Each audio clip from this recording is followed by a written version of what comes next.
Hello and welcome to the Anomaly Project, the show that looks at all aspects of the paranormal and anomalous world. I'm Marcus Lowth, and joining me as just every week is Steve Mera. Now, Steve, we're going to be taking a bit of a out of body, out of world, other world, whatever you want to call it. It's going to be a fascinating conversation. How are you doing, first of all, my friend? I'm doing very well. I'm okay, thanks. And I always look forward to talking with Anthony and his work. It fascinates me. I've been following his work for years. We've done some work together, and it still surprises me that I can switch on the computer and I can find these stories emanating from numerous news channels from around the world saying some scientist has discovered this, and I keep thinking to myself, no, he didn't.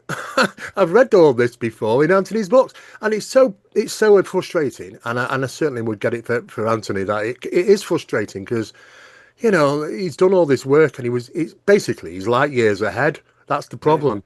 And people are just still playing catch up, to be honest with you, with his research, and it is incredible, to be honest. Yeah, now, like Steve says there, we're going to be speaking with researcher and author of multiple books, Anthony Peake. Now, Tony, first of all, thanks very much for joining us. How are you doing? I'm doing extremely well, and I'm so glad to see that Steve is looking chirpy and as wonderful as ever, which is really great news. Thank you. Absolutely, second that. Now we've got a lot to get through, really, and many ways we can go. So I think the best place to start, really, something that you've associated with, I would say, is the cheating the Ferryman hypothesis. So I wonder if you can speak a little bit about that, and within that, how you started on down that path, how you came to the conclusion Yeah. you came to, and we'll see where we go. Well, I suppose ever since I was, 12 years of age, I've been fascinated by the consciousness reality interface. Yeah. And as Steve was just saying before we started, one of the major areas that stimulated my interest was a series of hallucinations I had when I was really seriously ill with double pneumonia way back in 1966. Mm. And I was going through the crisis of pneumonia, and my mother, because my mother was a nurse, she was actually looking after me at home. In fact, funnily enough, I managed to give the virus, because it was viral pneumonia, to my father as well. My mother couldn't treat both of us. My poor father had to go into hospital while my mother looked after me. But I went through the crisis, which is the classical period during double pneumonia, or to any pneumonia really, where you either live or die, and it's really a weird state of affairs. And I found that I was having amazing hallucinations. Suddenly, what I thought was external reality, even in my 12-year-old mind, was breaking down. And I was seeing rats climbing up the walls. I was seeing figures in the corner of the room. I was hearing sounds. And it really astonished me. So when I came to, and when I came out of the crisis and self-evidently survived it, or one assumes in an alternate universe, maybe I didn't.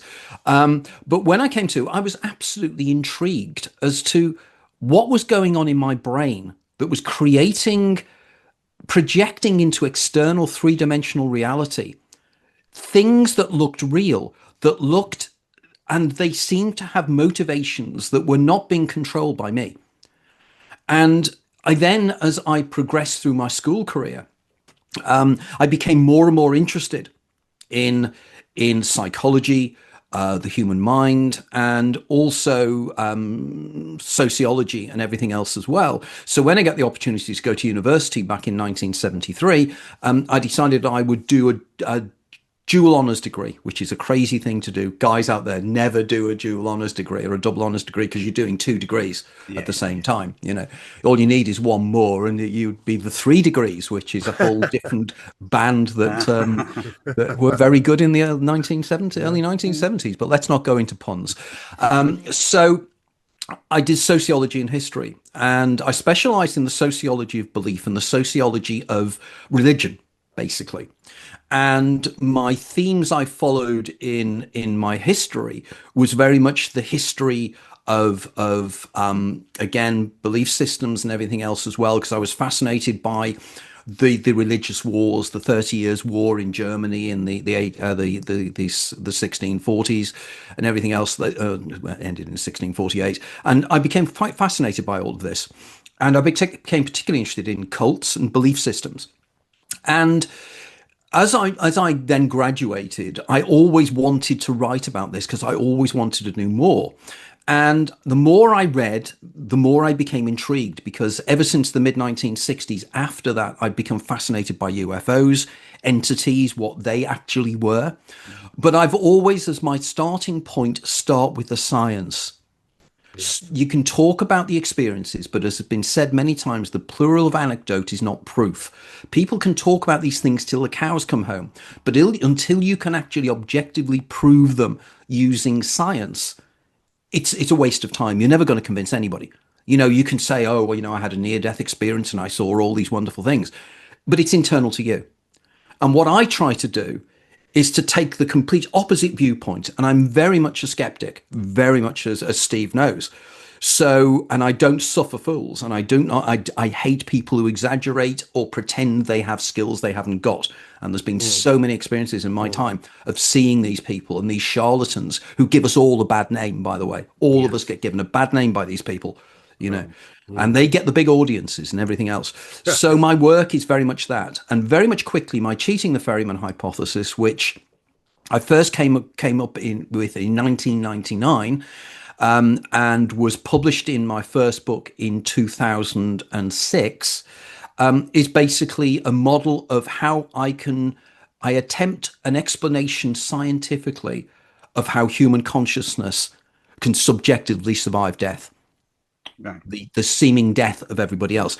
And I guarantee I am the only writer in the world who's actually taking this viewpoint and saying, I can, using science, at least give a model that will show that scientists cannot criticize, because I'm using their science to prove that consciousness may survive death. Yeah. And that's profoundly important. This is the concept of cheating the ferryman. And since then, I've expanded it on. And my latest book, which came out in 2024, is about near-death experiences. And I've done a massive amount of research. I mean, for that book, I read virtually every single academic paper that had been written on near-death experiences since the mid-1970s.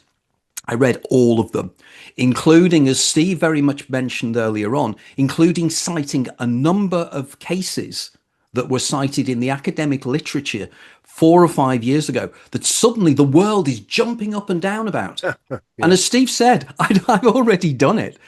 And I do get frustrated, and I do get quite disillusioned sometimes when I see other people writing the stuff I've been writing about for years, and everybody, the world just goes to them and say, oh my God, this guy's got the most extraordinary ideas.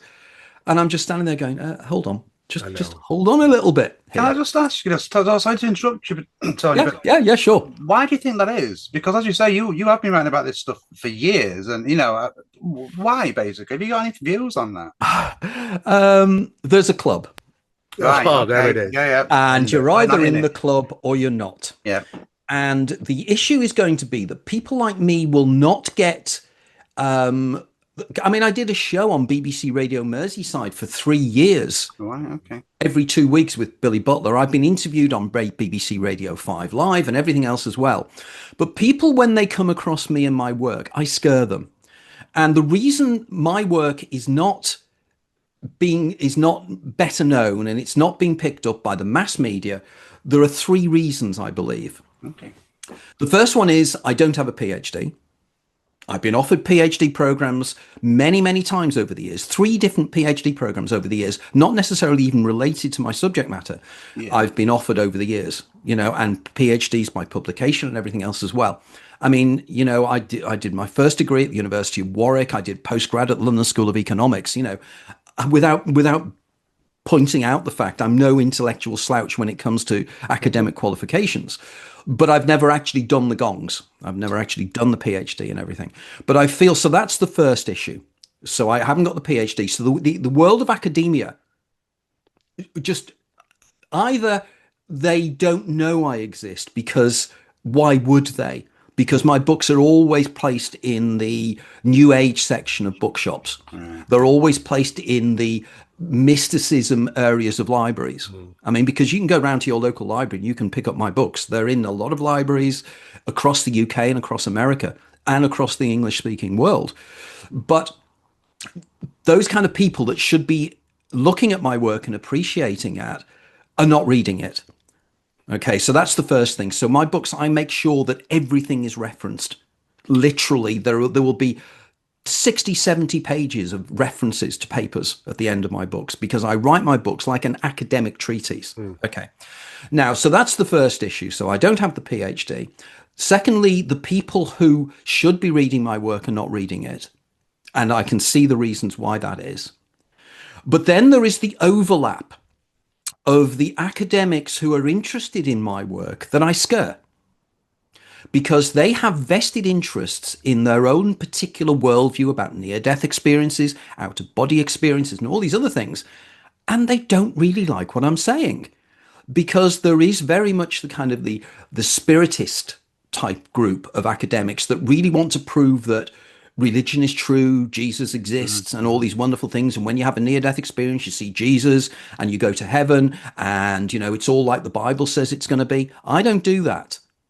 And so these kind of characters find that quite disturbing. So they don't like me. Then you have the other people who have made a career in one particular area.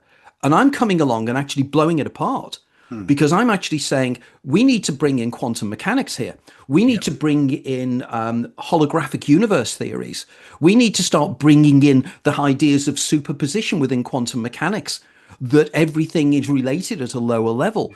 We have to be bringing it, and literally, I'm a very eclectic thinker. So I take material from everywhere, literally everywhere. And because by training, I'm a sociologist, I'm grounded in sociology, but I can pull in. And as Steve knows, I have a really kind of weird mind. If I've read something, I don't forget it. Yeah. Right. Okay. So in which case, I'm in the position that if somebody wants to challenge me on something or whatever, I can literally in my mind's eye read the paper in my mind's eye and cite when it was published, the year it was published, who wrote it, and what was featured in it. And people find that a little bit disturbing, and they don't really want to know. So then you get the overlap of that, and then you get the real believers in all of this, the people that really want to believe anything and everything to do with psychic phenomena. And there are millions of people around the world like that who just will believe the most arrant crap. Yes, true. And you see it everywhere. You know, effectively, you know, the last 3 years now, I've done a big event in America, Contact in the Desert. Yeah. And Contact in the Desert is fantastic. And we can talk about this. And I'm linking up with some really interesting people there. But even in that event, you have the weirdos. Yeah. And then you have the kind of serious researchers and scientists.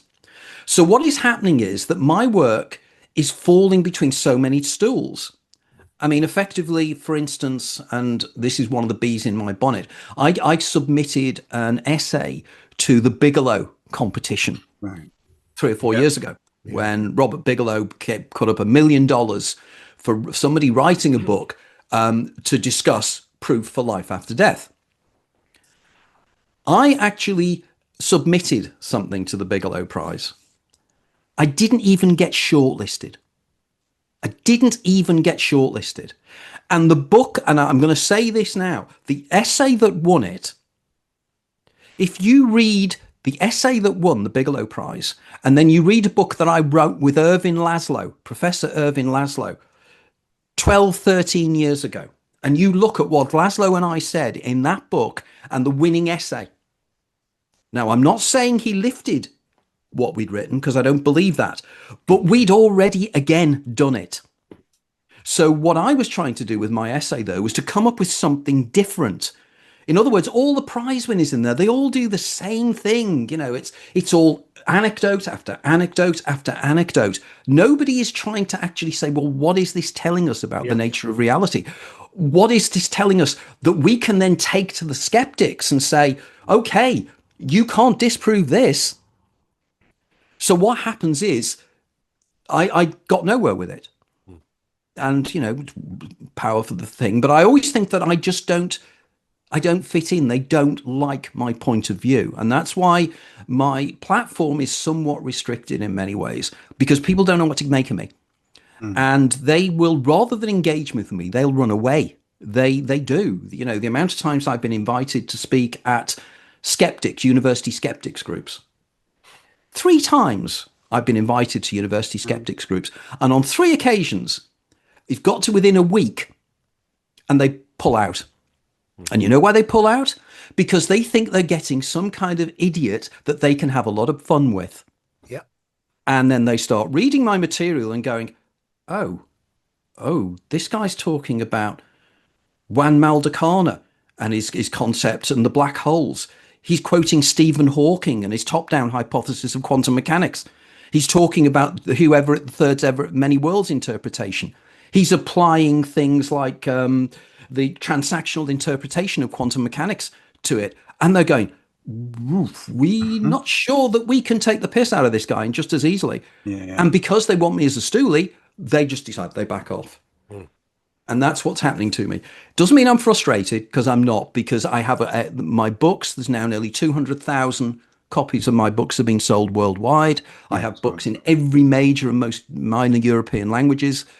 And I have thousands, hundreds of thousands of people interested in my work across the world. And that's enough for me, because it's the ideas that matter. It's not the cult of Anthony Peake. It's the ideas. And don't look at what I'm pointing at. Don't look at my finger, look at what I'm pointing at. And that's what I want people to do. And that's why now I've written my last book. The last book I'm written is the last book, but I'm now nurturing the careers of a number of other up and coming young writers. And these guys are going to take it forward, because as I think it was, I can't remember who said the famous statement. I think it was probably either Max Planck or Niels Bohr, who turned around and said that science doesn't progress by academic papers. It survives and continues by funerals, i.e. the old scientists and the old guard die. Yes. And we've got a lot of fascinating young neuroscientists, physicists, quantum mechanics guys who are now actually looking at the information by taking the glasses off. They're looking at the information and saying, I'm not being biased here. I'm not trying to shoehorn this into a belief system or a paradigm. I'm just looking at what the information is telling me. And the information is screaming out, we only know 94% of the universe. And we arrogantly think we know everything. We self-evidently don't.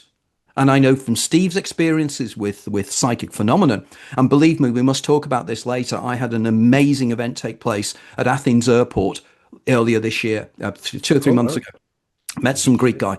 Unbelievable stuff. Okay. So that is a long answer to a short question, Marcus. No, absolutely perfect. I mean, Steve, well, first of all, what do you think about that? But I think one of the things that Tony touched on there is that when we've spoken about this before, people almost hide from this sort of thing. They put themselves in a bubble. They don't want to know. So, I mean, what are your thoughts on that? I can easily identify with a lot of what Anthony's saying, because I've been invited to skeptic universities, skeptic organizations, establishments. I actually did get to do one, and it was just basically a piss take, to be honest with you. It was just, and it wasn't even intelligent. It was just comic. And I thought, okay, you learn. And but there has been a couple of times they've cancelled when I've provided research, and like I say, I'm also, listing academics in parapsychological research over the years, and certain experiments documented by scientific establishments around the world. But it's just and he's right. I think it's just a bit of a let's get together and who can we persecute tonight sort of a thing. It does seem that way. So yeah, and there is a place for academic research like this. Parapsychology departments don't want to know it, so I'm stuck in the middle, just like Anthony. Though that I have lectured alongside all the well-known parapsychologists in the UK, and we've discussed, and we're friends, but they just will not engage, will not get in touch, will not follow the research, which is basically, I'm trying to advance the subject just as Anthony's doing. But it is frustrating, because I get that feeling that, did he not want it to be advanced? Did he not? What's holding him up? Why are we still doing research on things which we're double checking facts from the 1960s on research programs? Why? We've plenty of new stuff to go ahead and do. You just don't, and it's so frustrating. But I totally understand, and there is there is a little cliques, and I mean, I've lectured all over the world at Contact in the Desert a few times, and there are groups within groups. And it's if your face fits, and will you sort of take the knee a little bit, because they like to put a spin on the entertainment side. These subjects, like I work in and like Anthony works in, it's not really for entertainment purposes, to be honest with you. It's about hard facts and about science and about moving forward. I don't know how you can put an entertainment spin on it, to be honest with you. They like to, and America loves the entertainment side of it, and this is why you've got these good, interesting conferences, because you do get to meet interesting people. But it's literally cut down the middle. It's divided by those that will believe in anything, you know, and those which are quite academic and the scientific, you know. So it's a bit of a mixed pot. So, you know, even when you submit scientific papers or for peer reviewing and stuff, you know, it is as if your face fits sometimes, you know. I mean, I've not got a big long list of PhDs. I've got academic, qualifications, but I've done 41 years of research in this field. I would have never done that. I cannot spend half my life researching about. I want to get out there and get my fingers dirty. Yeah. Because this is where phenomena really lies. This is where real good incidents of people having near-death experiences and stuff. They're not in the hospital. They're out there in the world. Yeah. You need to take your research there. And I've argued the point about having some type of academic halfway house type sort of thing, where you don't have to suddenly drag them into the scientific labs to do research and stuff. You can meet them halfway, because this is where phenomena mostly lies, to be honest with you, not in the science labs, you know. Yeah. And that is frustrating. So I totally get it. I totally understand exactly where he's coming from. And I know. Well, funnily enough, quickly enough, I just add to the end of the Bigelow Prize thing that what was really extraordinary was I was subsequent to this. I mentioned the essay. And it got out into certain academic circles, and a group of academics contacted me. Right. And they actually ended up, I turned the essay into an academic paper, a peer-reviewed academic paper that actually was published in a peer-reviewed journal. So my paper was good enough to be in a peer-reviewed academic journal, but wasn't even good enough to not even get within sniffing distance of the great prize, you know. And you go, oh well, okay, at least I've now got I've got another academic paper that I can actually cite to people to say that, you know, people say, you know, I was curious, what did they do with the information? I mean, okay, they paid a lot of money out, and there was a prize and that information, and this was the one at one, but what did he do with it? What was the reason behind it? Well, they brought out a 5-volume, really beautifully done. I mean, they sent everybody that had applied. They sent the copy of this, so it looks lovely and it looks beautiful. And I've been through a number of the papers, and some of them are interesting. And a number of my friends, well, in fact, quite a large number of my friends actually were awarded prizes in it. Oh, right. People who have been on my show were awarded prizes in it, you know, and you're going, what? So these are people that seem to think my work has validity, and yet they're winning the prizes. And I'm going, hold on a minute. But ultimately it didn't matter. And in the final analysis, I can continue to be an independent thinker. And I know that there's this idea of independent thinkers in one way or another. But Steve, you and I know that the phenomenon we're dealing with now, you couldn't have a PhD in all the subjects. Well, you can't. There's no human being on the planet. There's no fitting for it. There's no specific teaching that's going to help you in that specific area. You have to do a vast amount of things to look at this much. Yep. And that's the problem. And the argument is, isn't it? You know, when you look at great breakthroughs in science, those great breakthroughs in science are not necessarily made by people who are in academia and have been studying the subject.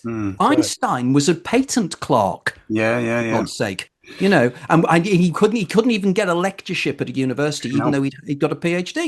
That actually leads me nicely, Tony, into the next point, because when we spoke before we got to this interview, we spoke about academia and non-academia and where there should be a platform for them to mix, essentially. But just to give you a couple of examples, I mean, one thing I think that people have suggested is it's a great way to lock things up by having academia, whatever that means, control everything. Like, for example, I knew a guy who was married to an archaeologist. I've said this before in this show.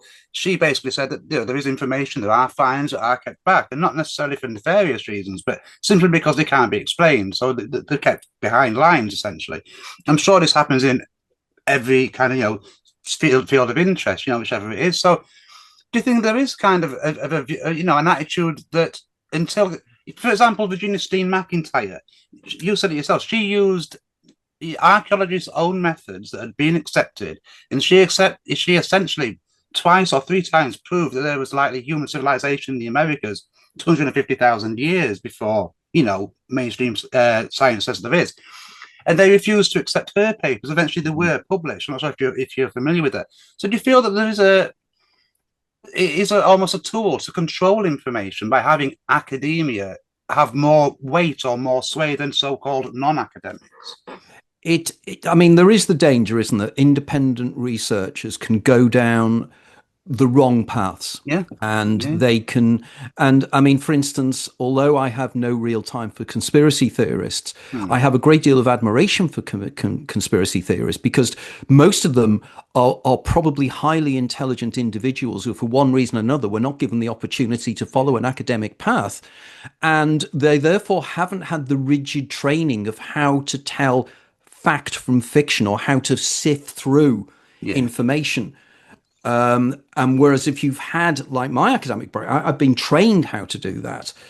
But the danger is you just get carried away. And because you are alone, and I've found this sometimes, you can go down a completely wrong path and see patterns where there aren't.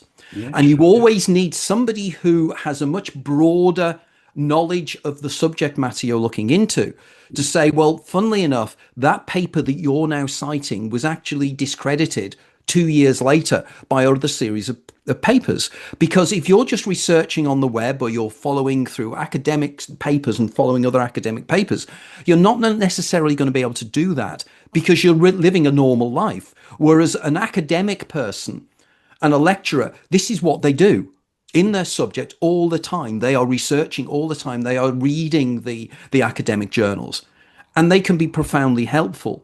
And for me, that's why I owe so much to my academic friends, because they are in a position whereby they have pointed me in certain directions and said, well, Tony, you're not aware of the work that's been done by X, Y, and Z at Imperial College into dimethyltryptamine and entities, these kind of things. So it means that it works for me, and I can see why that is an issue. But the problem lies when I think that somebody has, and I have a number of old friends of mine that went the academic route and became university lecturers. I mean, there's one friend of mine who proudly announces this, that since he did his PhD, he's not read one book.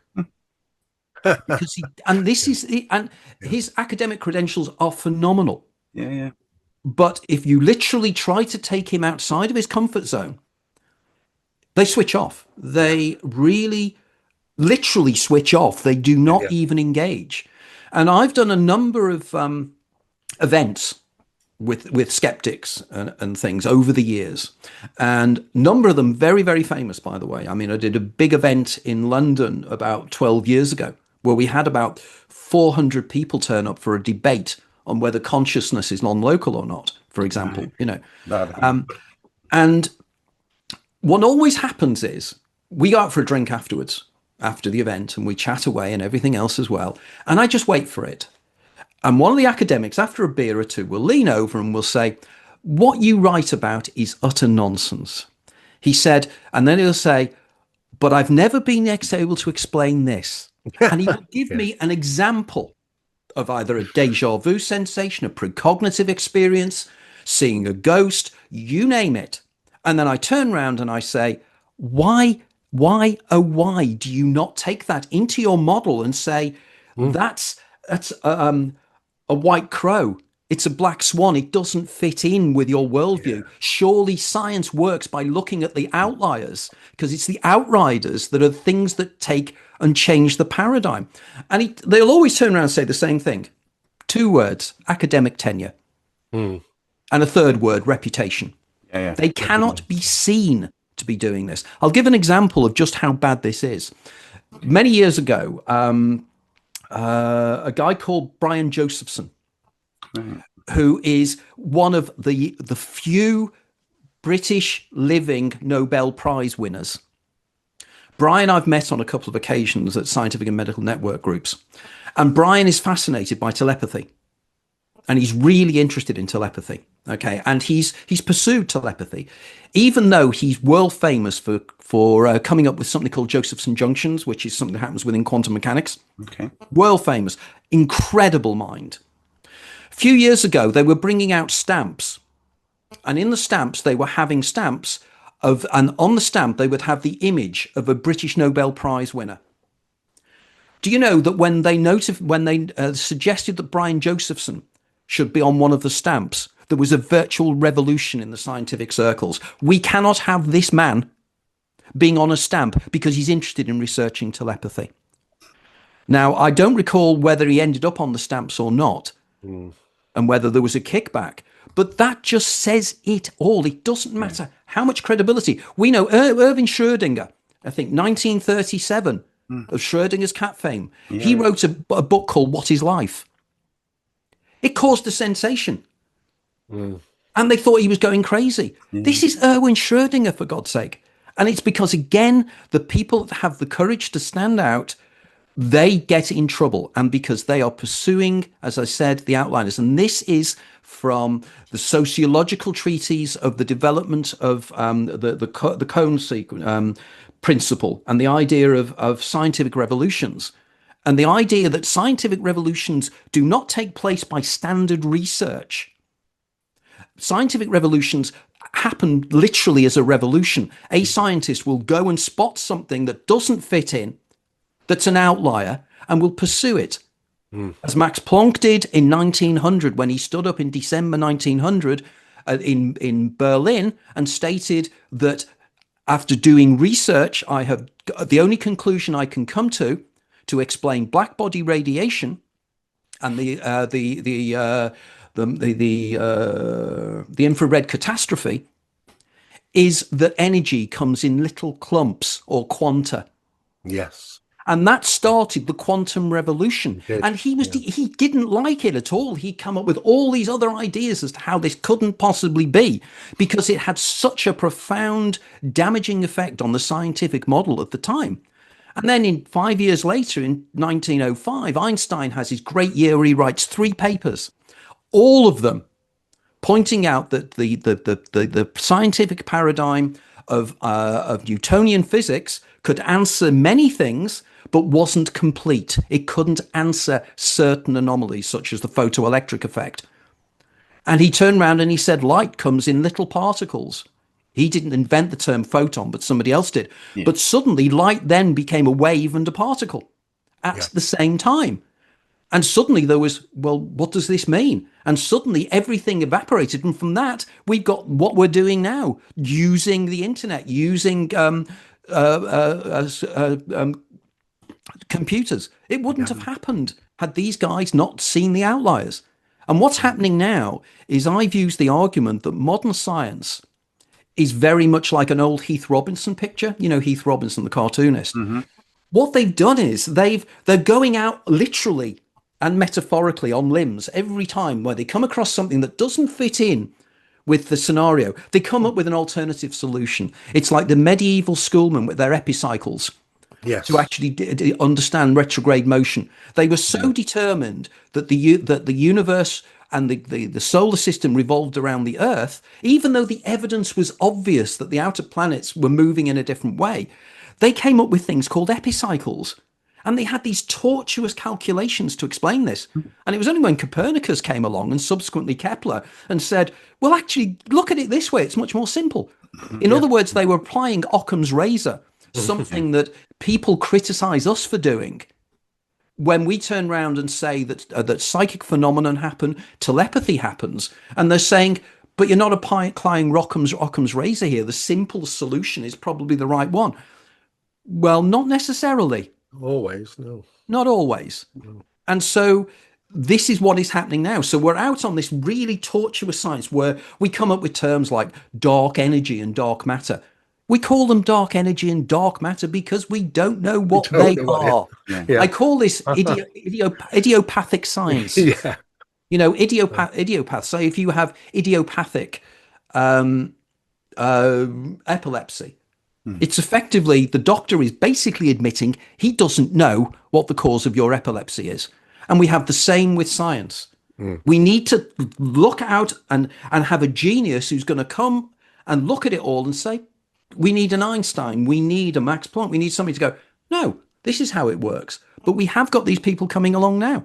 There are new scientists coming along the block now that are really coming up with some interesting stuff. And the evidence is getting louder and louder that we exist in a hologram.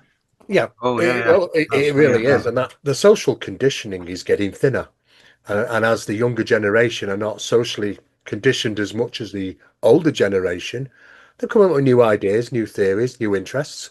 And that's, I think you're right, there's this new effort coming forward because it's like the old school, and the old school are not pliable, they won't even bend to it. Yeah. You know, it's like, so they've got their own jargon, they treat psychologists as gods and always want to quote them, even over dinner. You know, you go out. I mean, I've got a lot of friends that are parapsychologists, and they go out and talk. And I'm like, oh God, no! It's like there was life and there was parapsychology. You know, it's just, you know. And I think to myself, it's the experiments and things we're light years ahead, and it's a shame because you shouldn't be, but they've limited themselves. It's their own fault for not being able to expand as time goes. You know, as time come up new theories, new ideas, new inventions, new experiments, and move with the times. Well, they love, don't they? I mean, they Yeah. love the idea that the favorite thing they have these days is the law of large numbers. You know, and this law of large numbers is that effectively, like precognition, they use the argument that everybody micro dreams every night. Therefore, every person has 50 dreams every night. There are 3 billion people on the planet. That's billions and billions of dreams. Therefore, it is not at all surprising that one person will have a dream of a plane crash, and next day or the next few days, there will be a plane crash somewhere in the world. That is true. But I have evidence, powerful evidence, like, for instance, my friend Graham Nichols, who had an out-of-body experience while lecturing with people, found himself out of his body. This was in December 1999. And he found himself having an out-of-body experience, found himself floating, and then found himself in a jungle. He then parts the plants of the jungle and steps out, and he's on the corner of Wardour Street and Old Compton Street in Soho. He looks down the street, he sees a kid run past him, and as he's doing this, he hears voices in above him going, Graham, are you okay? And it was people in the lecture theatre trying to wake him up. Right. He looks down the street, and there was an explosion halfway down the street, and people coming out covered in blood, people screaming and everything. He finds himself rising up, and he comes to. And he had 5 or 6 witnesses to this, and he turned round and he said, there's going to be a terrorist attack in Soho, in London, soon. 5 days later, in exactly, and I mean exactly, the location Graham said. It was the Admiral Duncan pub. The Admiral Duncan, yeah, the Admiral Duncan pub in Soho. Somebody put a nail bomb in there. It was a gay bar, and 4 or 5 people were killed. How the hell do you apply law of large numbers to that one? No. This is precise. Yeah. So to me, applying Occam's razor to that is Graham had a precognition. Yeah, So then we have to it. look at how could Graham have a precognition? And that's where my cheating the Ferryman and Damon Edelon model comes in, because I can explain precisely using neurology how Graham had that precognition. I mean, can I just ask you, Tony? I'd like to hear that explanation as well. But quickly, just before you do, do you think things like precognition, out-of-body experiences, astral projection, everything that you're writing about, really, do you think it's something that everybody can do? I know some researchers say that you can learn this stuff or you can tap into this stuff. What are your thoughts on that? And indeed, please go into your explanation, because I think we'd all like to hear. I have a model, again, you know, with 13 books, I seem to have a model for everything these days. But I in my book, Opening the Doors of Perception, Right. I created a concept I call the Huxleyan spectrum. And over my years of research and over my years of talking to literally hundreds of people and receiving thousands of emails from people around the world, literally thousands. In fact, I get 2 or 3 a day from people who've read my book and go, "Oh my God, you've explained absolutely what is happening to me." And this is why I don't really care that I'm not getting the recognition, because the people who read my books are certainly interested in what I'm trying to say. So I argue that it depends upon how open your brain is to tuning into what I now believe is the glial network in the brain. As you know, people turn around and say we only use 10% of our brain. People use that quotation, but they don't even know what they're meaning. What they mean is that 10% of the brain is neurons. And neurons communicate with each other electrochemically through synapses and through the synapses giving off neurotransmitters, which are chemicals created in the brain that facilitate either make signals travel across, or they stop signals traveling across the brain. And this is how the neurons work. However, there's been a series of experiments done over recent years that have made people think this could be slightly different. And one of the main reasons they discovered this was something in psychology and in neurology called the binding problem. And the binding problem is basically, we have a feeling of simultaneity when we have percepts coming in from our senses. We feel it's all happening now, this instant. Whereas a different part of your brain is processing the sounds coming in through your ears. Your visual cortex is processing the information from the retina and creating an internal model of the external world at the back of the brain here. You have the olfactory perceptions of smell and taste, which are working somewhere else in the brain. And we have our sense of touch and everything else. But we feel everything's happening now. But the thing is, if we have a sense of it happening now, there must be a place where all the signals come together in the brain to bind the experience together, to give us a simultaneous experience in time. That's impossible, because it would take time for the neurotransmitters and the neurons to facilitate the signal getting to that supposed central place, which, by the way, they've never found. There is no central place in the brain where it all comes together. There's no little homunculus in your brain that's looking out like the numbskulls used to do in comics years ago. They've never found that. So they have a problem with this. But if the brain works in a different way to what we think, and we are confusing neurological brain power with something different, and I argue this is what's called the glial network.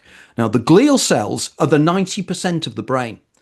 And neurologists, Gogol and Karajal, I think it was, and the various others, when they stained the brain of people and they noticed these neurons, they noticed other cells that were around them, 10 to 1. They thought they didn't know what they were for. So they called them glial cells, which means glue. And they argued that the glial cells were there just to hold the neurons in place. I'm arguing that if you then apply quantum mechanics to this, there is growing evidence that the glial cells communicate non-locally using quantum mechanical principles, whereby they can communicate instantaneously. As we know, with superposition, you put 2 subatomic particles in the same atomic state, then you move them basically across the universe. If you do something to one, the other one reacts instantaneously. This was proven categorically in 1981 by a guy called Alain Aspect at the University of Paris, the Institute of Optics at the University of Paris. It was, and if anybody wants the paper, it's Aspect and Dalibet and Roger. See, it was Aspect and Roger. And they proved that this was true. Now, if the brain works in this way, it solves the binding problem. But it also means that the brain functions most of the brain functions in a different way. Now, going back to my model, what I think takes place is that most of us, the brain acts as an attenuator. It acts as a way of taking information out of the information field. Because in order for us to exist within this simulation or instantation, as I prefer to call it, Well, I don't prefer to call this. It's a term I've actually used from somebody else, from a guy called Andrew Gallimore, who's a great writer, by the way. Gallimore is superb. He's a PhD neuroscientist, by the way. He's one of these new group coming up now. Read his book. It's superb. So Gallimore calls this reality and instantation. So what it means is the brain locks us into this trap whereby it takes information out. It stops information coming through to us. What then has recently been discovered, and this is extraordinary, and this is again evidence of, I'm not showing off here, but it just shows the depth of work I do for my model. Research was done, I think, I may be wrong, it was either at Imperial College or it was at the University of Sussex. And what they did was they took people and they gave people psilocybin, magic mushrooms. Yeah. And what they did was they were scanning the brains of people while they did this, because they wanted to know what psilocybin did to cause the hallucinations and everything else that people do when they take magic mushrooms. Yeah. They had assumed that the psilocybin actually stops the brain's ability to communicate with itself. It breaks it down. And they thought what they then does is it sort of makes the brain think in some way, and it's seeing hallucinations. What it discovered was that the psilocybin stops the brain actually breaking information down. It actually does the opposite of what they thought it would do, which means effectively that psilocybin effectively stops the brain's ability to stop us seeing the bigger universe, which was astonishing. Yeah. Now, this is then proof of what Henri Bergson argued back in the 1890s, the French philosopher. C.D. Broad argued in the 1930s, and Aldous Huxley in 1954 in his book, The Doors of Perception, argued that the brain, we're locked in our cabin. And this is where the word the doors of perception comes from. It's from a poem by William Blake. Because if we are locked in the tomb of our, we are locked in our cage or our tomb, because if the doors of perception were cleansed, we would see the universe as it really is, infinite. So that's my argument. And the argument is that most of us are locked into the neuron network. But under certain neurological conditions, the ability of the brain to block out this information gets weakened. Yeah. Now, they even know the I think it's I can't think of the name now of the neurochemical in the brain that does this. It'll come to me later, but there's a known neurochemical that does it, and this is what psilocybin and hallucinogenic substances do. They stop this particular substance doing this. So I believe that under certain neurological conditions, the doors of perception can be opened for some of us. And I argue that most of us, the vast majority, neurotypicals, are literally locked in. Our doors of perception are locked shut. But when you have certain neurological conditions, the first one I'm going to come to now is classic migraine. Right, okay. When you have classic migraine, because I'm a classic migrainer, okay. And I also argue, by the way, that when you are ill, the metabolic rate of the body gets higher, you are in a fever state, and that also stops this chemical causing us in. This is why, Steve, you were having the hallucinations you were having, and these are the reasons I had hallucinations when I had double pneumonia, because I had a massive fever as well. Okay, and we know that fever causes this release of these chemicals to stop this stuff doing this. So you have classic migraine, and classic migrainers, and there will be classic migrainers out there like myself, you know, that and classic migraine is not the same as normal migraine. Classic migraine is migraine with aura. Yeah. So you have an aura feeling before you have a headache, and indeed I never get headaches now, I just have the aura state. My visual field starts to break up, and I see shimmering, they're called scotomas. They're like sort of shimmering lights. And then I go blind and my whole visual field whites out. And then when this happens, I feel the world around me is different. It feels qualitatively different. It feels as if I'm breaking through the illusion. I'm breaking through the hologram to see the reality behind this reality. Now, when I get these, and this is a known fact, again, there's been papers written on this as well, so I'm not talking out my backside here. There are papers written on this. One of the main factors of this is something called déjà vu. Yeah. When you have an aura state, you feel deja vu sensations. You feel a recognition that this circumstance has happened before. Not only that, but many times you have precognitive deja vu circumstances. And I've had a number of those in my past. I had one only a few days ago, where literally I saw something that I saw in reality about 10 minutes later. Okay. So the doors of perception are then slightly open. But then when you go along the pathway, as it were, or the what I'd call it really, but you move along to it, you move out of temporal from migraine into something called temporal lobe epilepsy. And again, in my book, Opening the Doors of Perception, I actually do give you the research to say which research is saying that there is an overlap between classic migraine and temporal lobe epilepsy. And there is. It's a leptiform migraine. In that overlap area, then the doors of perception start to open even more. So when somebody experiences temporal lobe epilepsy, the doors are much wider open. And they not only are telepathic, they have other skills as well. They seem to go backwards and forwards in time. They have out-of-body experiences. They have what's called micropsia and micropsia. That's Alice in Wonderland syndrome, where you feel the world is getting bigger or your body's getting bigger or smaller. Then you move through that and you get to schizophrenia. And there is an overlap between, again, temporal lobe epilepsy and schizophrenia. Schizoform epilepsy. And in fact, a friend of mine who contacted me after my first book came out, a guy called Myron Dial, is in that overlap area. And if you check and you check my writings on Myron Dial, look him up, MyronDyal.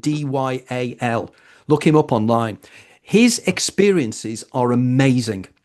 He goes to a place called Zelkon, which is another planet. And since he was 6 years old, he's been going to this place. He has alien encounters. He has shamanic journeying. He has out-of-body experiences. And more importantly, he has his daemon. He has this other entity that guides him through his life. Now, when you have migraine, you sense the daemon. You sense there's somebody else in your head. You have this feeling. It's something that Michael Persinger at the Laurentian Institute in Sudbury in Canada reproduced using something he called the God helmet. Yes. Where and this is extraordinary, what he did was he had an American football hat and he put some, I don't know what you call it, sort of electromagnetic energy or something over the temporal lobes of the person when they wear the hat. When they put that on, they had what was called a sense presence. Yes. Everybody sensed there was somebody else in the room. There was something there.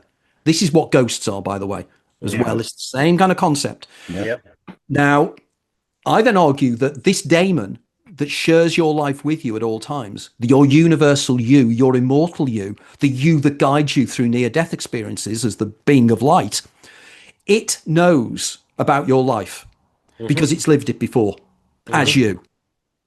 As your life is like a computer game that you can play over and over again and change the storylines, which I haven't got time to go into detail, but that's in another book I discuss exactly that. So the idea is that this is your game player and it will guide you if it can.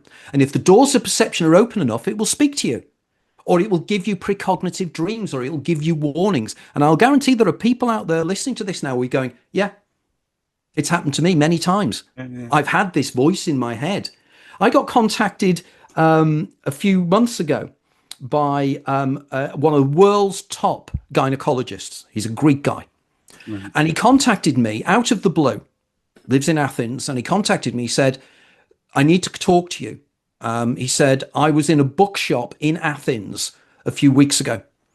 And I went into the bookshop and there were piles of books all over the place. And the voice in my head, he said, which has guided him for all his life, and this guy's a top scientist. The voice said, pick up that book over there. And he said he went down and he picked it up. And it was the Greek language version of my first book. Yes. And he read it and he said, oh my God, your book is astonishing. It is extraordinary. You have explained everything that has happened in my life. This guy lectures round the world. He's that famous. And I'll then, if you allow me, I'll then go on to when I met him in Athens because it was extraordinary. So anyway, the daemon talks to you and guides you. And then schizophrenia, it's like the doors are wide open. Mm.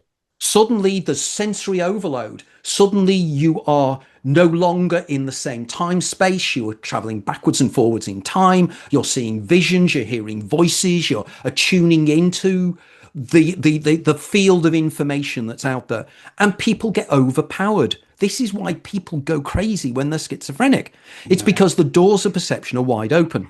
Now, in my book, I also add on 2 or 3 other areas here that is also on here. Autism. There's something called the guy called Mark Markram, I think it was, who was a researcher into autism. He calls it the loud world syndrome. You know why we quieten down? Why Yeah. supermarkets have quiet periods for autistic kids? It's because autistic kids hear everything. It's all coming in at them. And it's because their doors of perception are open. And this is why autistic kids can do these amazing things. They're precognitive, they can do all kinds of things. Okay.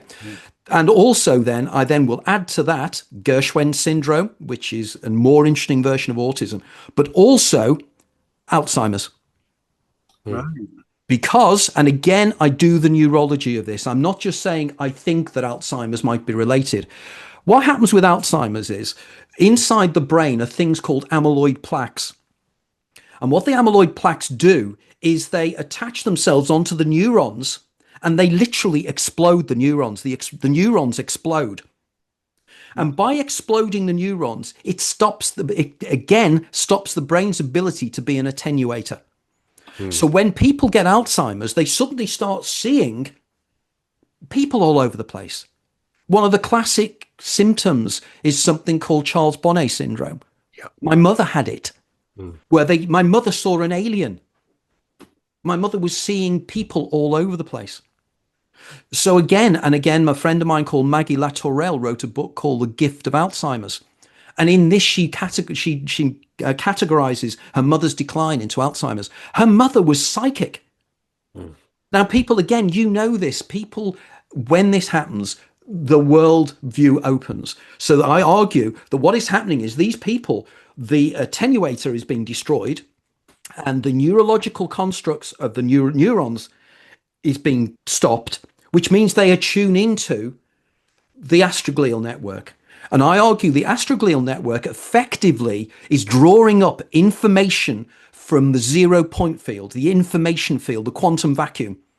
And these structures within the brain, they can draw up the information. And in what is happening really is your brain is like having a radio that's only tuned to one station. What happens when you get onto the astroglial network is you're tuning into all the stations, which effectively means what you're doing is you're tuning initially into what I call demonic consciousness, which is the being, the daemon that knows all of your lives. But as it gets greater, you then move away from demonic consciousness into what I call uber-daemonic consciousness, which is the Jungian equivalent of the Jungian collective unconscious. And that's the information field that contains the memories of all humanity. It's the what other people would call the Akashic record, which of course my associate Irvin Laszlo calls the Akashic field, which is again the 0 point field. So you open up into this much broader world, and this explains to me why people can have past life regression. Because when somebody's past life regression, what happens is they go past the daemon, which is just memories of your life and all your previous lives as yourself, and it moves into the greater uber consciousness, and that is the consciousness of everybody. So it's like you're tuning into a radio frequency that contains the memories of every human being that's ever existed. So it's not at all surprising that you will find yourself being a 17th century Spanish peasant. Yeah. And you will be able to tell in detail what happened to that person. And then people can go and look up and find that that peasant actually existed. Then my counter argument is, but what happens with people who have past lives that nobody recognizes? My argument is Everett's many worlds interpretation. There's the uber daemon that is everything, but we live in a multiverse where there are billions of universes and billions of versions of all historical outcomes that can ever be. So therefore, when somebody seemingly regresses or goes into the future or whatever, and they come back with nonsensical information. It's nonsensical because they've attuned into a completely different universal timeline. Yeah. Then, finally, just to finish the model, you then move from that into what I call the Godemon. And the Godemon is the universal, it's the consciousness of everything. It is the information field. It's what the Kabbalists would call the Or Ein Sof. It's what Brahman in Vedantism. It's what all religions say. You look for the God within. This is how you find the God within. This is why mystics can attune into this information field, because they're training themselves to bypass eidolonic consciousness, which is what I call everyday consciousness, bypassing demonic consciousness, which is all your life memories, into the humanity consciousness. But then when people, and I'd argue, and again, I'll finish here because I'm on a run, because sometimes ideas jump into my head. No, go. This would explain the difference between dimethyltryptamine and 5-MeO dimethyltryptamine. You know, DMT, you know, it's the most powerful hallucinogenic known to man and everything. People, when they take DMT, they go into this incredible world. They meet insectoids, they meet aliens, they do all these things, and they see this fractal shape of the universe. They're breaking through. So what they're doing is they're attuning into the Uberdaemon, and they're seeing the universe as the Uberdaemon sees it. However, when you take 5-MeO DMT, which is the excretion of the Cenarian desert toad, okay, 5-MeO DMT, friends of mine that have said that said, and they've already taken DMT in the past, so they can qualify the differences. They say when you get to 5-MeO DMT, you're no longer you. When you take DMT, you still have a sense of self. Yes. You're the observer, observing the aliens, observing the entities. When you take 5-MeO, you have what Maurice Buck, who in 1900 wrote a book called the Cosmic Consciousness. And in the book, this is why, you know, there's so much information supporting my model and people aren't listening. I find it frustrating sometimes. Buck came up with the idea of the universal consciousness. And he said, under certain circumstances, we can attune into this. But again, he was an anecdotal writer. He just gave anecdotes. He didn't do the science because the neurology hadn't expanded then. We didn't understand about mind-altering substances that we do now. And the question, and my problem is now that I think, and again, it's going to sound vain, but I think I'm the only person on the planet that's going 5-MeO DMT, link that to ghosts, link this to this, link that to that. What is it saying about NDEs? What's it saying about out-of-body experience? Because everybody's just looking at their own little subject area and they're going, I'm not moving from this. I believe that past life memories are proof that we reincarnate. Yeah. And I'm just pointing out, well, no, it's not. It's much more exciting than that. It doesn't prove we reincarnate. It's much more interesting scientifically. And whereas I can do the science of that, somebody citing reincarnation can't. There's no science to explain reincarnation in any way at all. But if you have these models of consciousness and consciousness as a field, or as the, you know, basically it's panpsychism, you know.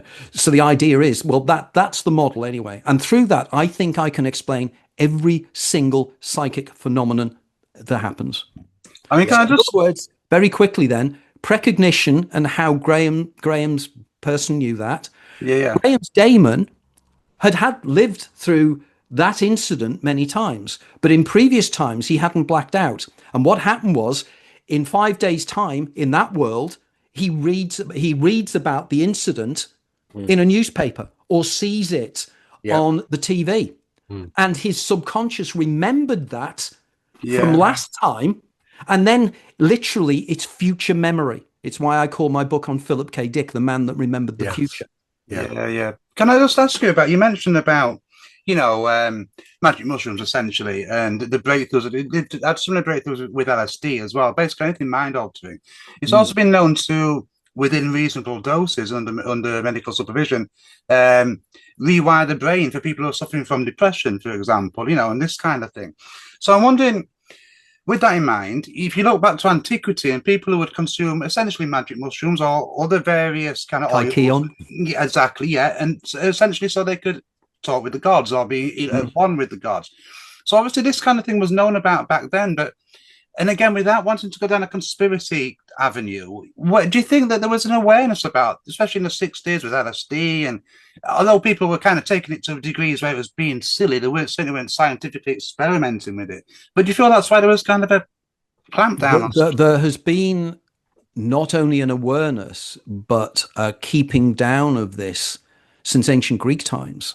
Right. Probably earlier, going back probably to the Zoroastrians, because in one of my books, I trace back throughout history the role of civilizations with the role of the pineal gland within the brain and the release of endogenous internally generated dimethyltryptamine within the pineal gland. And of course, we now know from the research of Jimo Borgigin, the University of Michigan, over recent years, they've found DMT in the pineal gland of live rats. So we now know that the DMT was in the pineal gland. The question was, how did it get there? Did it get in magically, or was it actually created in the pineal gland? And of course, it's incredibly easy. Well, it's not easy, but it's logical from the structure of the molecule of melatonin to the molecule of dimethyltryptamine. I think it is only two atoms. I think it's 2 oxygen atoms. It might be 2 hydrogen or 2 oxygen. Yeah. It's the only difference between their structures. So all it would have to do would just to add those 2 atoms to the structure to synthesize it. But going back, if you look back through history, and the area I know a great deal about is the Eleusinian mysteries. Right. And in the Eleusinian mysteries, it is self-evident that there was something they took there that caused out-of-body experiences and everything else as well. And they believe it was ergot. And the reason, this is why there's the symbolism in the ancient Greek mysteries of Demeter and Persephone. Right. And the idea that that they wore purple robes, and also the symbol of Demeter is a sheaf of corn. And of course, ergot is something that it's something that grows. It's a fungi that grows on it, and it's the ergot that used to cause the strange sensations. And they also used to use celebrations where they dance and they go into a frenzy and have a Dionysian madness and everything else, and mad crazy things. Now, this comes in perfectly now for this, by the way. It comes right round here now. So the Eleusinian mysteries, as I said, the people were not allowed to tell anybody under pain of death what they witnessed when they drunk or took the substance, which they called kykeon. And there's been a great mystery as to what kykeon is. It's also known, with the Zoroastrians, it was known as soma. And it was known as soma in northern India. And it's this magical, mysterious substance that seemed to give you access to the gods, or the minds of the gods and everything else as well. But going back here, this is when it got really weird, and you're going to love this, because Steve, this will be new to you as well. When the Greek gynecologist contacted me, he said, "Are you ever going to be coming over to Greece soon?" And I said, "Yeah, no, I go to Greece 2-3 times a year." And he said, "Are you ever going to be coming to Athens?" And I said, "Yeah, probably in about a month's time. I'll be flying through on my way down to Carpathos, one of the Greek islands." And he said, "Can I meet up with you?" And I said, "Yeah, my wife and I were happy to meet up with you." And he then contacted me about 3 or 4 days later and said, "I've got a bit of news for you. I'm going to bring some more people with me to meet you, because they've read your books and they're really keen to meet you." So we turn up at the airport, and he meets Penny and I with about 4 or 5 friends. And he hands me this book on the Eleusinian mysteries. And I'll just show you this. Just hold on. That's weird. It's disappeared again. There was a book up there I was given, which is written by one of the experts on the Eleusinian mysteries. She couldn't make it, but she signed it and said how much she loved my work and she was keen to meet me. And there was another lady with them who was also an expert on the Eleusinian mysteries. They were all academics, these people. And within the group was this really interesting looking guy whose English wasn't terribly good. Guy in his probably late 40s, ponytail, real cool dude. And I discovered that he was an energy master, and he was keen to meet me. Now, Steve, you'll love this with your experiments and things. You've got to contact this guy. I've never seen anything like this. It's extraordinary. He he said, yeah, he uses energy, and he showed me how he could move objects, and he just put his hands next to an object and it would spin. And I thought this was interesting. And he said, but we'll show you something more. And they videoed this. I have this the video is on my YouTube channel, by the way. Oh, right. What they did was one of the books they'd give me, they asked me if I had anything that I could just hold. And I had a tissue, you know, the kind of you get about 20 or 30 tissues Oh, in yes. Yeah. plastic wallet thing. And he said to me, he said, okay, go over to the wall. And this is in the crowded restaurant. So there's hundreds of people around thinking, what are these people doing? And he said, right, go over to the wall and place your finger on the wall, and then put the tissue holder and hold it against the wall and press and say, stay, stay, stay. And he put his hand on my shoulder and I went, stay, stay, stay. And I took my hand away and it stayed there. And then I went to grab it and it dropped. And this was all videoed. And then I dropped it and it dropped. And then I said, oh, it's to do with statics in somehow. And he said, well, there's no metal in that wall. And he said, there's no metal in the paper. So I don't know how it could possibly be static in that way. And I know that static energy can be transferred to paper and things. But anyway, so I said, we need to go somewhere else. I think you're doing something clever here. So we went outside and we actually took one of the books. And it was quite a thick book. And he went onto the wall of the airport and he again had me put my finger on it and say, stay, stay, stay. And the first time it dropped. And then we tried again. And I took my hand away and it just stayed in the middle of the wall about 5.5 feet up. And it just stayed there and then slowly slid down. I then said, okay, it must be something to do with static electricity. And he said, okay, I can do this with living things. And we went over, there was a tree. And he put his hands around the leaves and the leaves were spinning. I've never seen anything like it. All the leaves were spinning on the tree. And he took his hands away and it stopped. He then said, okay, we'll do one more thing. We went over, and you know that when you have the luggage trails things, there's always a kind of a metal like U-shaped thing in the ground that they attach them to. He had me put my hands on that. And then he had my wife touch me, and he stood behind my wife and touched her. Transference. The pain, something shot through her. She jumped up. And again, this is on the video. She screams and jumps back in pain. And then I'm in absolute agony. Then he walks over and I've calmed down. And then he walks behind me and he goes like that down my spine. And it was like a curse of energy had shot up my spine and exploded in my brain. I've never sensed anything like it. We go back inside and then I get talking to the doctor. And the doctor said, next time you come over, we need to take you over to Elysium. It's LFC now, but where the Elysian Mysteries. He said, because there's a group of people I know doing research there. And he said, we are discovering extraordinary things. He said, we're discovering entities down there.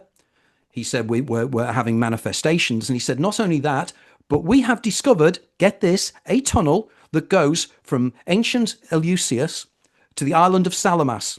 Oh my God. Which is about 3 or 4 miles off the coast. And he said, there's a tunnel that was built by the ancient Greeks that is there. And he said, we have been in there. And he said, the entities in there are terrifying. He said, there are things down there you would not believe. And I'm going there in the next few months. They're going to take me to show me this stuff. Wow. Now, this is exactly the same. Remember I did the Draco Caves event? Yeah, I remember. Very similar. Yeah. So now we're now thinking, we are going to recreate the Eleusinian Mysteries, Plato's Cave. And of course, my Greek publisher is interested in this as well. So this could be extraordinary. Yeah. I mean, if you want to be there, Steve, both of you. That's incredible. Da Vinci's Cave as well, actually. Absolutely. That's another one. It's just incredible, isn't it? But it's so difficult for the places where we are to explain this sort of stuff to people. Yeah, it really is. I mean, there are some people who'll say, okay, I get it. And other people who just will never accept. And I don't blame them, because it was a learning curve for me. It's a learning curve for you. It's your acceptance levels, though, over the years starts to go like this. Yeah. Because you see it, you witness it. You witness things that aren't supposed to exist. You see things that aren't supposed to be real. And yet, the ultimate question is now, to everybody is what is real. Yes. You know, that is the most important thing now that we've got to try and get through to people about, well, what is real? Well, we have to realize, don't we, that the chair you are sitting on is 99.99999999996 empty space. Yeah. And the empty space that is there is actually made up of quarks. And quarks themselves are point particles, as are electrons. And point particles have no extension in space.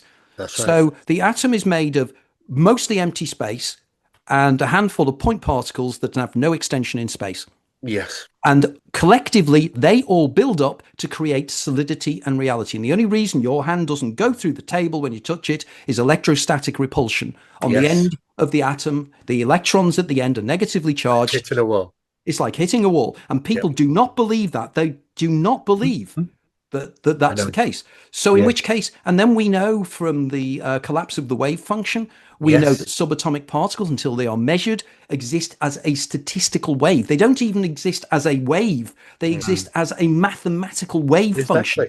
And this was Max Born back in 1934 came up with this. We've known that since 1934. So suddenly what we think is real isn't. We know that everything we perceive is internally generated by the brain, is created by the brain, is expanded outwards from the brain. Yeah.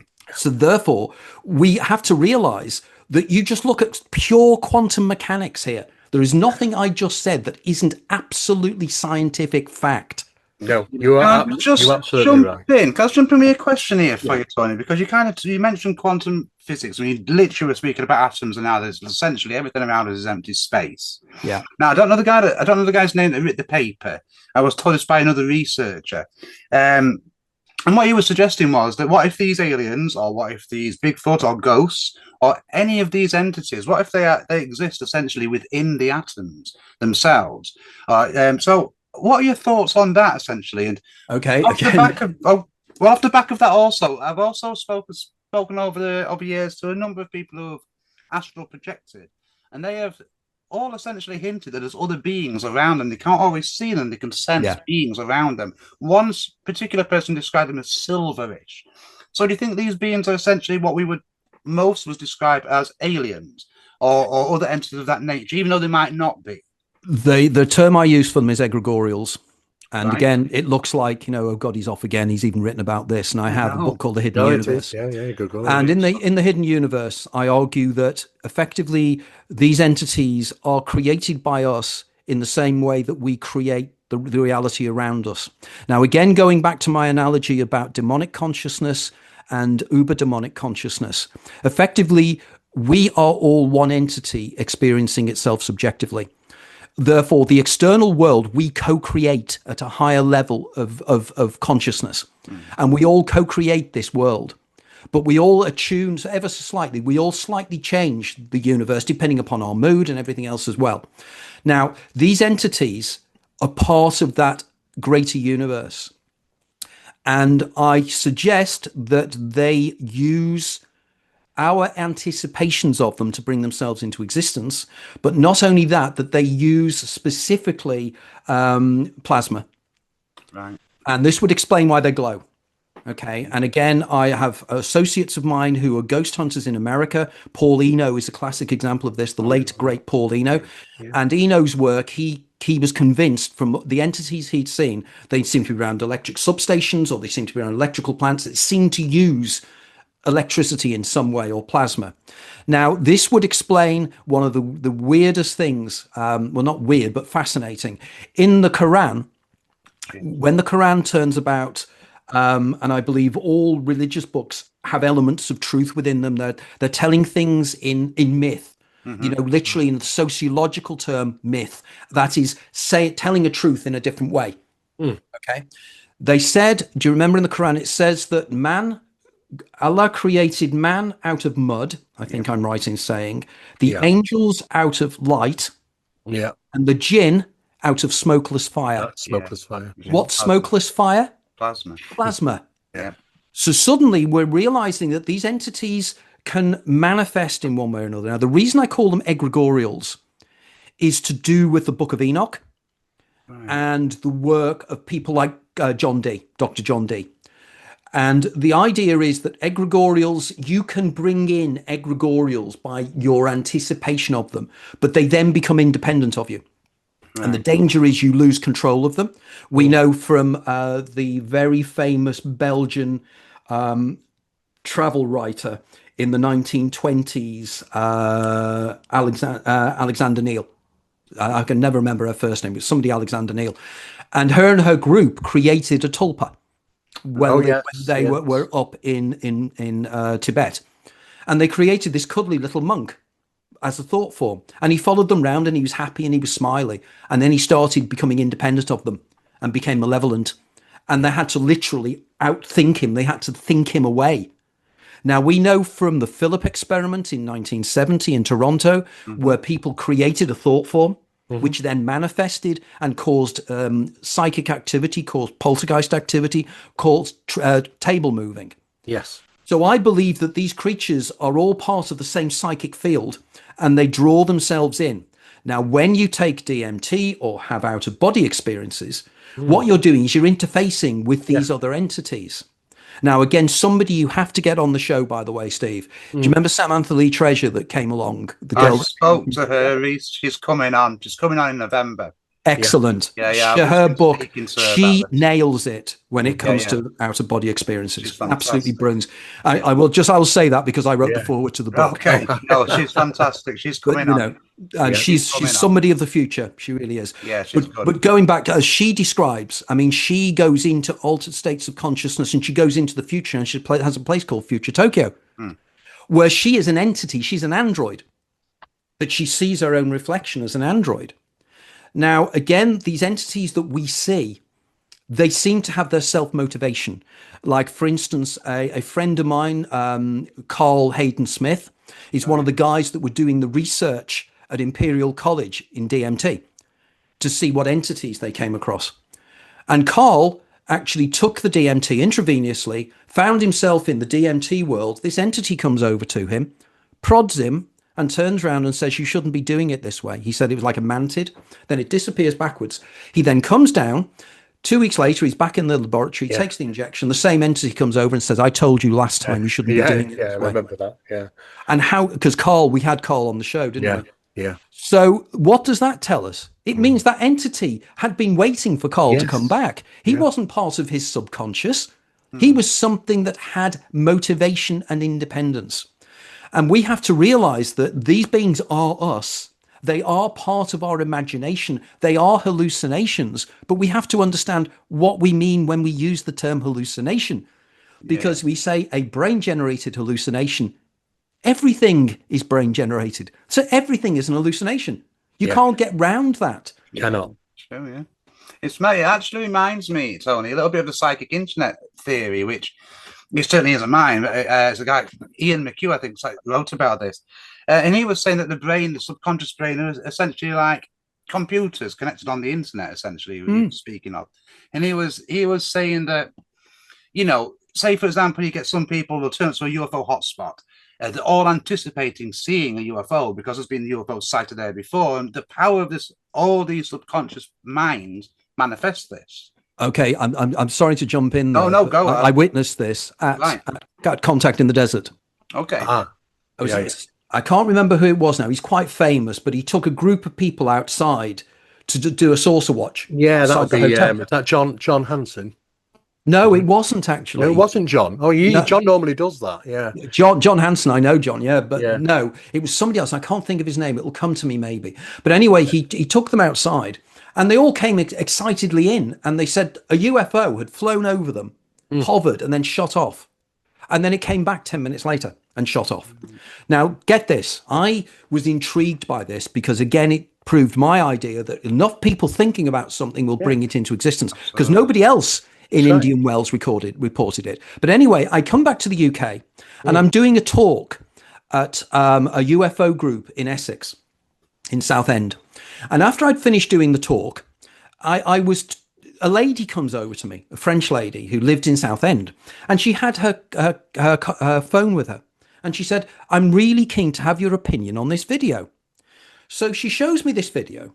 And in the video, she's looking out of her window, and you can see a line of about 6 or 7 UFOs in a line flying down the Thames estuary, and the UFO in the front dips over and goes to the back, and the UFOs were doing this. And as she's filming this, she says to herself, maybe it's a reflection on the window. So she opens the window, and they're still there. And it was only at that point I realized there was somebody else in the room with her, because she turns around and she said, can you see that? And the other person goes, see what? And she said, there's UFOs out there. Can't you see them? And she said, no. So she stops the film. And as she said to me, she said, my friend couldn't see the UFOs.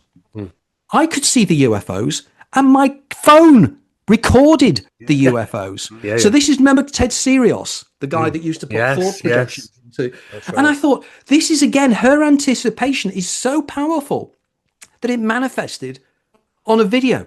It's quantum. Yeah. And this is so powerful as it shows, and this makes me believe, as a sociologist, this is why certain people have weird and wonderful religious beliefs, because within their group, they create real. That phaneron. It's real. It's real. It's what Pierce called the phaneron. Yeah. It's a collective hallucination, but for them, it's real. But it's real. Yeah. And just ask you on about religion and stuff. I mean, ancient Egyptian legends, and we should take them as legends, but like you said, sometimes it's grains of truth.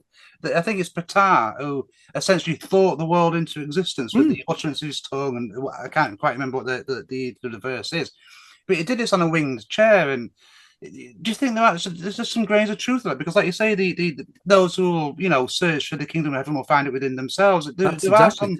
Well, as Sir Julian Jeans said, the British astronomer, he turned around and said, as time progresses and we discover more, the universe is looking less and less like a great machine and more a great thought. Okay. So the idea is that consciousness is prime. Consciousness is everything. Everything we perceive is an emanation of conscious awareness. As somebody many, many years turned around and said, mankind and intelligence has been hardwired into the universe in order to observe the universe into existence. Right. And I know that people will say, the universe was 13.7 billion years ago when the Big Bang took place. But we know that time is not what we think it is. So therefore, from the point of view of a light photon, there is no time because it's traveling at the speed of light. Therefore, the Big Bang and present moment in time from the point of view of a photon is the same instant. So the idea is, if you look at the universe from the fifth dimension, that is the idea of a dimension outside of space and time, as you see in the Tesseract sequence in the movie Interstellar, where Cooper sees the life of his daughter throughout time as a simultaneous instant. It is therefore possible that the act of observation of sentient beings now bring into the universe into existence millions of years ago. Now, again, people will turn around and say, where's your science to that? I'll turn around and say, John Wheeler's delayed choice experiment. Again, if you know, John Wheeler, one of the world's most famous quantum physicists, came up with a thought experiment that proved, by using the twin slit experiment, that the observer here now can bring into existence a quasar. 7, 8, 9 billion years ago, by observing it and collapsing the wave function. Now, that means that if you look back in time, every time you look in there, you're collapsing the wave function. So does this mean that everything is, as David Bohm said, entangled? There's an implicate and explicate orders, and everything is entangled as it is in quantum mechanics. And my final point, and I'm aware we're running out of time now, and I'd like to make a final point here in terms of entanglement. As I said before, you put two subatomic particles into the same quantum state and they are entangled forever, and they can instantaneously communicate. At the point of the Big Bang, every single electron, every single atom, every single thing in this universe was in a single quantum state and then expanded outwards. We're all entangled. It's all got to be. It's all linked, and it's all a bloody big hologram. Tony, I know we're getting close on time, so and first I want to thank you for joining us. But before we do go, what have you got coming up? Are we speaking anymore? I know you've talked about some new books. What's going on in Anthony Peake's world? Nothing really planned at the moment. At the moment, as I said, I'm investing my time in helping other writers develop their careers more than anything else, because I feel now I've done most of it. I mean, I might write a few more articles and things, but I'm continuing doing interviews like this. Are you back at Contacting the Desert? Not sure yet. Not Right. sure yet. Okay. They haven't actually. Was you able to see the demonstration of the telepathy tapes? Well, I've already interviewed myself twice. I've already cited Right. Diane Hennessy Powell's work in previous books. I've known Diane for about 10 years. Right. Diane and I waved to each other and spoke to each other in passing, but because it was so hectic, and because it's now the fourth year on the trot I've done it, everybody wants a bit of me. Well, it's true. It's chaos in the desert, isn't it? It's hard work, but it's still wonderful. I still really enjoy it. But hopefully, maybe next year, we'll see how things go. Because of course, it depends where the world is going to go in the next 6 or 7 months. Anyway. Well, true. Well, we'll certainly be putting details out to your latest books, near death experience. Yeah. Because it is absolutely a fascinating subject, and there's so much more evidence to support it now. It's not like it used to be. No, there's real good evidence for it. It's not just whispers between doctors in surgeries and things like that. It is proper data. So we'll certainly put that information out as well. Well, absolutely, we'll do that. Okay. Thank you ever so much for joining us, Tony. It's been fascinating. Okay. Really has been. Okay. Thanks, Marcus. Lovely to meet you. No okay. And glad I'll be in touch. I'm glad to feel your best, feeling better, Steve. Okay, then. Yep. See ya. Thank you. Bye, everybody. Bye-bye. Bye-bye. Bye. Thank you guys for joining us as well. And make sure you tune in, leave your comments, your thoughts in the comments. Make sure you subscribe to our channel and make sure you follow us on social media. Until next time, goodbye and take care.